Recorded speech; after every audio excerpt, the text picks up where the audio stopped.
The United States government is on the brink of another crisis with the Congress yet to agree on raising the country's debt ceiling. Experts say if the Congress fails to raise the country's $16.7 trillion debt ceiling, it could trigger a global economic crisis, and nations like China and India too would be affected. In less than 48 hours, the world's economic powerhouse, the United States, is staring at a debt default, one that will possibly trigger a global crisis. And yet, deeply divided U.S. Congress is no closer to a solution than it was 16 days ago when the failure to pass the budget led to partial shutdown of the U.S. government. After the plan put forward by House Republicans for a debt ceiling raise till January 15 next year fizzled out, the Senate is working on a similar proposal.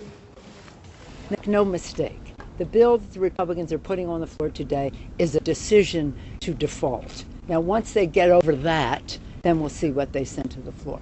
Thank you all. President Barack Obama has refused to back any stopgap arrangement, saying it will only postpone the crisis and not solve it. He also says it is the Congress's duty to pass the budget and pay the nation's bills. If both houses of the U.S. Congress fail to hike the U.S.'s debt ceiling of $16.7 billion by Thursday, the U.S. government would no longer be able to pay its creditors, both its citizens as well as global lenders. This would trigger a global economic crisis of unparalleled magnitude. Economists believe the crisis would be worse than the 2008 meltdown. Markets around the world, including the Indian stock market, would plunge and interest rates would rise, leading to more crisis for the industry. What has led to the crisis is that the House Republicans, who are in a majority, want the Obama administration to roll back or moderate Obama's health care plan.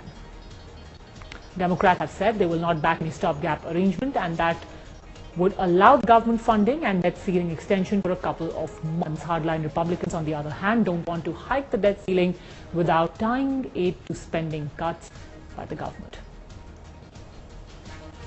I recommend very strongly for the Democrats and the Republicans to work together and to think what's best for the country rather than what's best for their parties.